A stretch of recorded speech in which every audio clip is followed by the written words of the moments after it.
Bos, kalau syarikat besar, dia bukan kira duit je, dia kira kerusi pun ada ID.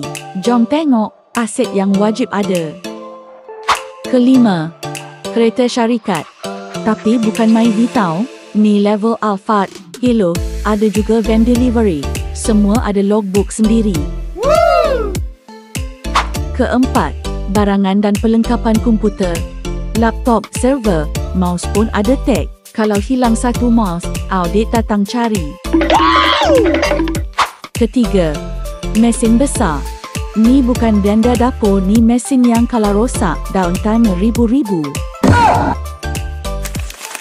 Kedua, semua benda dalam pejabat kira aset. Meja meeting, kerusi manager, even jam dinding pun ada value. Top of the list, bangunan dan tanah. Kalau MNC beli HQ sendiri kat KL, tax asset devil boss boleh guna buat loan syarikat. Aset tu bukan hiasan. Kalau kira betul-betul, boleh jimat cukai, boleh buka peluang. Biar HBC handle semua tagging dan tracking.